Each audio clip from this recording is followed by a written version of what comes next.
Hello everyone, welcome to my channel. आज हम बात करेंगे jurisdiction of civil courts. Court किसी भी केस में एविडेंस रिकॉर्ड करने से पहले, विटनेस सुनने से पहले और फाइनल डिसीजन देने से पहले एक बेसिक सवाल पूछती है, क्या मेरे पास इस केस को सुनने का अधिकार है? इस अधिकार को हम जुरिस्डिक्शन कहते हैं। सिविल लॉ में जुरिस्डिक्शन सिर्फ फेयरनेस या जस्टिस का कॉन्सेप्ट नहीं है, बल्कि अथॉरिटी का कॉन्सेप्ट है। एक कोर्ट भले ही बिल्कुल सही हो, एक्सपीरियंस्ड हो, लेकिन अगर उसके पास जुरिस्डिक्शन नहीं है तो वो कोर्ट उस केस में कुछ भी डिसाइड नहीं कर सकता। इसीलिए कोड ऑफ सिविल प्रोसीजर सबसे पहले जुरिस्डिक्शन की बात करता है। जुरिस्डिक्शन समझना बहुत जरूरी है, क्योंकि अगर केस गलत कोर्ट में फाइल हो गया तो बिना मेरिट्स देखे ही केस डिसमिस हो सकता है। चलिए सबसे पहले हम सेक्शन 3 सबऑर्डिनेशन ऑफ कोर्ट्स को समझते हैं, कि जो कि subordination of courts, hierarchy of courts के बारे में बात करता है। तो चलिए हम इसको पहले थोड़ा पढ़ते हैं। For the purpose of this court, the district court is subordinate to the high court, and every civil court of a grade inferior to that of a district court, and every court of small causes is subordinate to the high court and district court.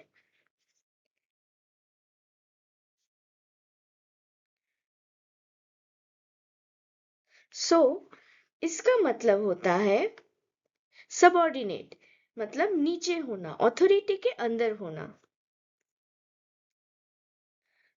मतलब purpose of this court, इस phrase का मतलब है सिर्फ CPC के context में। Section 3 सिर्फ CPC के लिए हायरार्की बताता है, कॉन्स्टिट्यूशन या क्रिमिनल कोर्ट्स के लिए नहीं। Okay, example district court high court के अंदर, सिविल जज डिस्ट्रिक्ट कोर्ट के अंदर, ये हायरार्की होती है। इस सेक्शन के according district court high court के सबऑर्डिनेट होता है, और डिस्ट्रिक्ट कोर्ट के नीचे सारे सिविल कोर्ट्स जैसे सिविल जज और court of small causes district court और हाई कोर्ट के दोनों के सबऑर्डिनेट होते हैं। ये लिस्ट आप देख सकते हैं। District court subordinate to high court, subordinate civil courts like municipal civil judge junior division subordinate to district court, court of small causes subordinate to high court and district court.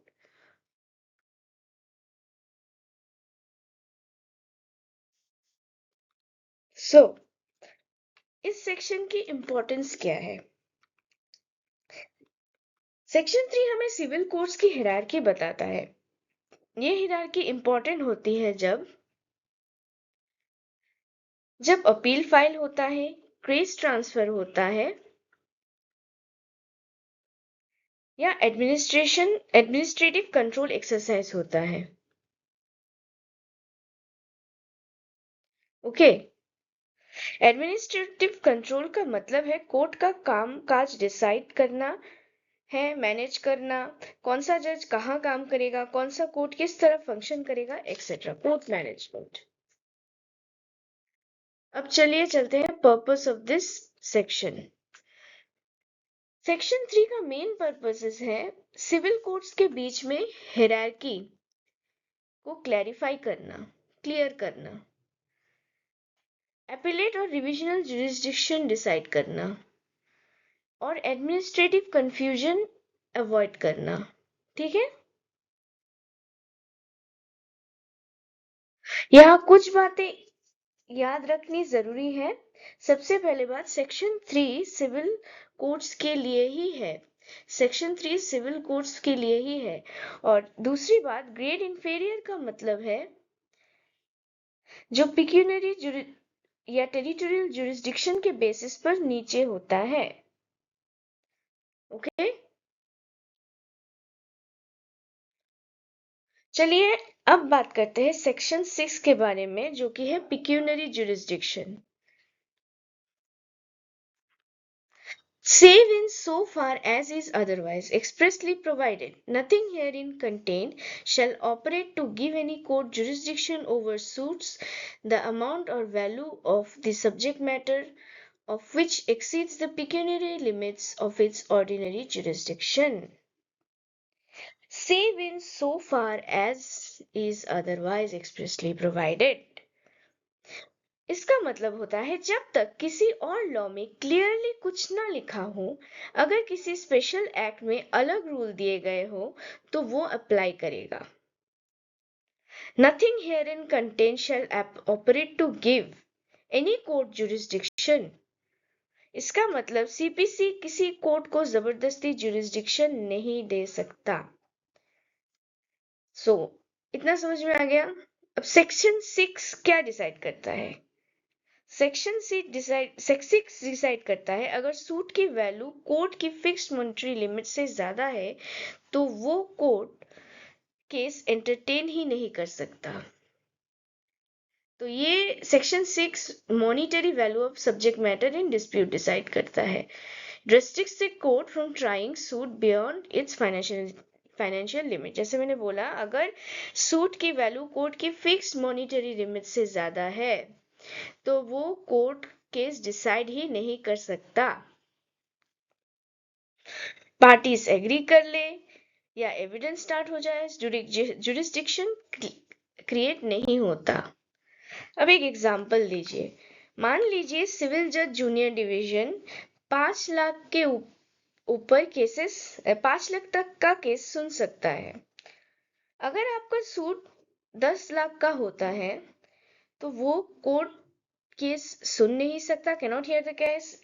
Party agree करे तब भी नहीं, evidence start हो जाए तब भी नहीं.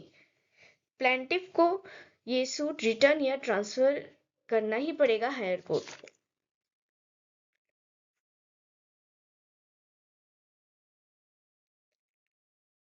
अब चलिए पर्पस ऑफ सेक्शन 6.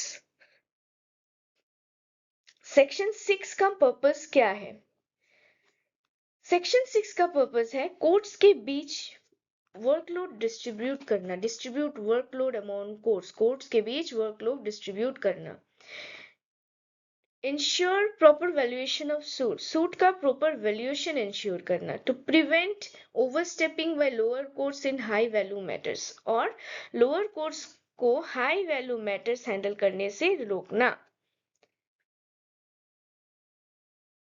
एक सिंपल प्रिंसिपल याद रखिए, मॉनिटरी लिमिट क्रॉस हुई मतलब जुरिस्डिक्शन खत्म. ठीक है. अब हम ये की प्रिंसिपल्स देखते हैं. कॉन्सेप्ट है jurisdiction is conferred by law. इसका मतलब है किसी कोर्ट के पास केस की पावर सिर्फ और सिर्फ लॉ देती है. कोर्ट्स कैनॉट एज्यूम, कोर्ट खुद ब खुद एज्यूम नहीं कर सकती उसकी पिक्यूनरी लिमिट अनलेस लॉ उसको पावर दे रही है. नेक्स्ट है वैल्यूएशन डिटरमाइंस फोरम. इसका मतलब है केस की वैल्यू डिसाइड करेगी कि केस कौन सुनेगा, कौन सा कोर्ट केस सुनेगा. The value in the plaint decides which court can try this. जैसे मैंने बोला कि आप 10 लाख का सूट लेके जा रहे हैं जहां सिविल जज जूनियर डिवीजन की मॉनिटरी लिमिट 5 लाख है, तो वो सूट वो कोर्ट नहीं सुनेगा. नेक्स्ट है defect of jurisdiction equal to nullity. तो अगर केस पिक्यूनरी जुरिस्डिक्शन क्रॉस करती है या फिर टेरिटोरियल जुरिस्डिक्शन क्रॉस करती है तो उसका जजमेंट होगा वॉइड एब इनिशियो, मतलब invalid from the beginning. Next pecuniary jurisdiction हम देखेंगे कोर्ट वाइज. पहला आता है सिविल जज जूनियर डिवीजन, जो कि बाय नेचर सबसे लोएस्ट कोर्ट होता है. इसकी पिक्यूनरी लिमिट हाई कोर्ट या फिर स्टेट डिसाइड करती है. डिफरेंट स्टेट्स में डिफरेंट होता है, 1 लाख 5 लाख. एग्जाम में आप एक बात याद रखिए, एग्जाम में कभी भी फिक्स्ड अमाउंट मत रखिए. ओके. एग्जाम में कभी भी फिक्स्ड अमाउंट मत रखिए जब तक कि स्पेसिफाइड ना हो या आपको हाई कोर्ट या स्टेट रूल्स नहीं पता हो। नेक्स्ट आता है हमारा सिविल जज सीनियर डिवीजन, जो कि जूनियर डिवीजन से ऊपर होता है। ये हायर सूट्स हैंडल करता है और इसका लिमिट फिक्स होता है स्टेट के अकॉर्डिंग। ओके, नेक्स्ट आता है डिस्ट्रिक्ट कोर्ट। डिस्ट्रिक्ट कोर्ट एक हाईएस्ट ओरिजिनल सिविल कोर्ट होता है इन ए डिस्ट्रिक्ट। ये लोअर कोर्ट्स के ऊपर के सूट सुनता है, सिविल जज के अपील सुनता है। ज्यादातर स्टेट्स में डिस्ट्रिक्ट कोर्ट की अनलिमिटेड पिक्यूनरी जुरिस्डिक्शन होती है, कहीं कहीं पर नहीं भी होती है, एक स्पेसिफाइड अमाउंट भी होती है। ठीक है,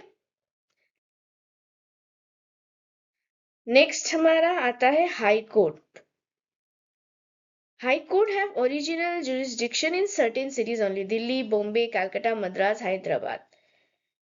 हर जगह हाई कोर्ट के पास ओरिजिनल सिविल जुरिस्डिक्शन नहीं होता, और जहां होता है वह पिक्यूनरी जुरिस्डिक्शन हाई कोर्ट अपने रूल्स से डिसाइड होती है, खुद ब खुद नहीं डिसाइड होती है।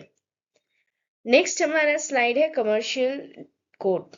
इसको पावर देती है कमर्शियल कोर्ट्स एक्ट 2015। ये कमर्शियल डिस्प्यूट्स के लिए बना गया है, जैसे business contracts, trade disputes. Business में जैसे डिस्प्यूट्स हैं, कॉन्ट्रैक्ट में जैसे डिस्प्यूट्स है, ट्रेड में डिस्प्यूट्स, इन सब के लिए कमर्शियल कोर्ट्स को बनाया गया है।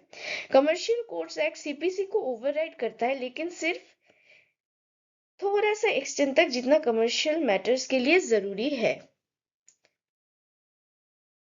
और यहाँ पे नेक्स्ट टेबल में है कुछ कोर्ट्स जहां पे मॉनिटरी लिमिट जरूरी है और नेचर ऑफ डिस्प्यूट मैटर करता है।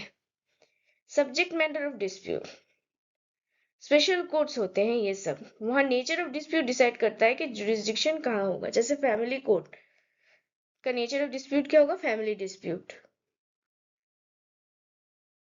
Rent controller court, rent matters. Consumer court, consumer disputes. Okay,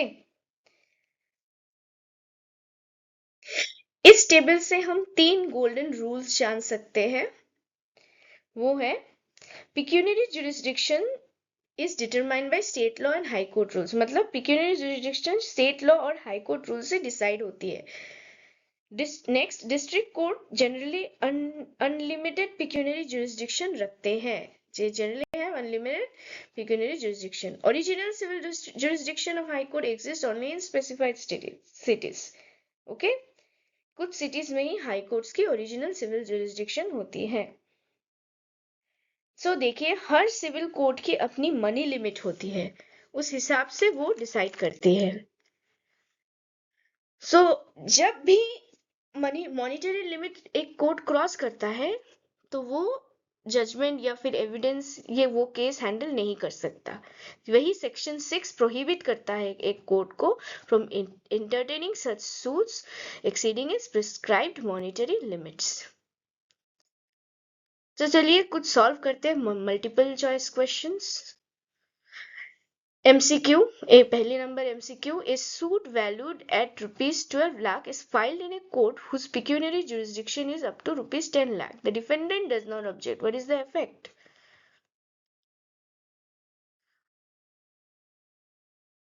Suit is valid. Objection deemed waived. Court can proceed with the consent. Court has no jurisdiction. So एक suit file हुई है एक court में जिसकी pecuniary limit 10 lakh की है, उसकी valuation 12 lakh है, सूट की वैल्यूएशन, प्लेन की वैल्यूएशन। तो क्या होगा आंसर इसका? इसका आंसर होगा, जैसे कि मैंने पढ़ाया, कोर्ट हैज नो जुरिस्डिक्शन। ठीक है, अगर पार्टी राजी भी होती है, suit is invalid. Next MCQ, which provision bars a court from entertaining a suit beyond its monetary limits? क्या होगा? जल्दी जल्दी आंसर बताइए। Section 6 C correct answer, lowest court का ट्रैप था एक। ओके, नेक्स्ट है section 6 refers to ordinary jurisdiction. Okay, so अगर आपको ये वीडियो अच्छा लगा है तो please like, share and subscribe to this channel. जितने भी आप शेयर कर पाएंगे इस वीडियो को, मेरे लिए उतना ही बेहतर होगा आपको और समझाने के लिए। मैं और वीडियोस बनाऊंगी। So please do like, share and subscribe to this channel. Thank you.